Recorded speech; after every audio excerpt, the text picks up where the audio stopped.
Selamat datang semua. Hari ini, jom kita bincang satu konsep yang boleh dikatakan jadi jantung akidah Islam, iaitu keesaan Tuhan atau dalam istilahnya, wahdaniyah. Cuba kita tengok sekeliling kita. Pernah tak anda pandang alam ni, macam aliran air yang tenang ni dan rasa kagum dengan betapa teraturnya semua benda? Keharmonian yang sempurna ni, kan? Nah, keteraturan inilah yang sebenarnya menimbulkan satu persoalan yang sangat mendalam. Okey, jom kita terus masuk ke definisinya. Apa itu wahdaniyah? Ringkasnya, ia adalah kepercayaan utama bahawa Allah, pencipta seluruh alam semesta ni, hanyalah satu, esa.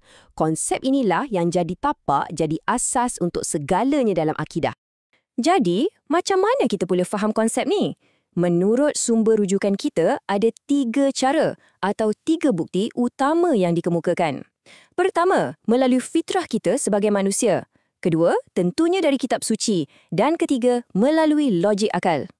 Okey, jom kita mulakan dengan yang pertama dulu. Bukti dari fitrah manusia. Apa maksudnya tu? Ia merujuk kepada perasaan semula jadi yang dah sedia ada dalam diri kita semua.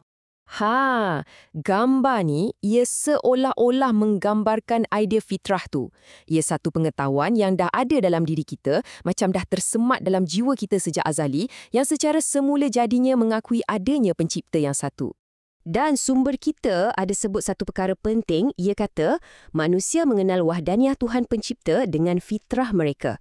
Maksudnya, pengiktirafan ni bukan sesuatu yang kita belajar dari buku semata-mata, tapi ia adalah satu pengalaman yang universal yang memang dah ada dalam diri setiap manusia. Dan yang menariknya kan, sumber kita jelaskan yang kepercayaan fitrah ni selalunya wujud sampaikan dalam kalangan mereka yang menyembah banyak Tuhan sekalipun. Biasanya dalam kepercayaan macam tu pun akan ada satu Tuhan yang dianggap sebagai pencipta yang paling agung, yang paling utama. Nampak tak coraknya? Baiklah, itu tadi dari sudut fitrah. Sekarang, jom kita tengok pula bukti yang kedua, iaitu dalil daripada Al-Quran. Ini dia, satu ayat yang sangat fundamental, sangat penting dalam Al-Quran. Walaupun ringkas, ia adalah satu penegasan yang padu dan jelas tentang keesaan Tuhan.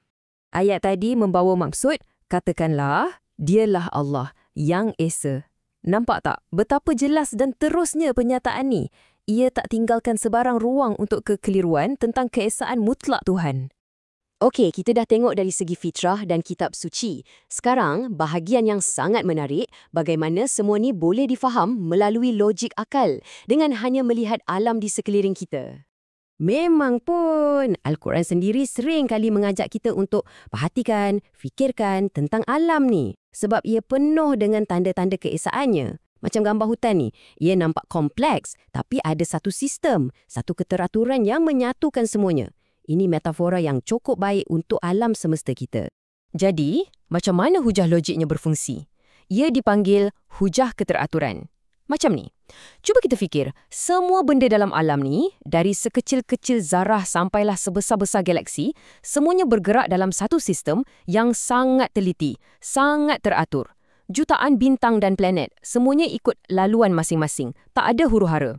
Jadi, logiknya, kalau sistem ni begitu harmoni dan bersepadu, ia mestilah datang dari satu sumber, satu pencipta yang sama, yang mengatur segalanya. Jadi, untuk menutup perkongsian kita kali ini, saya tinggalkan anda dengan satu soalan untuk difikirkan. Kalau seluruh alam semesta ni berfungsi dengan satu kesatuan yang begitu sempurna, apakah agaknya petunjuk yang diberikannya tentang asal-usulnya? Soalan inilah yang sebenarnya merangkumkan ketiga-tiga bukti yang kita bincangkan tadi, dari fitrah, dari kitab suci dan juga dari logik akal kita sendiri.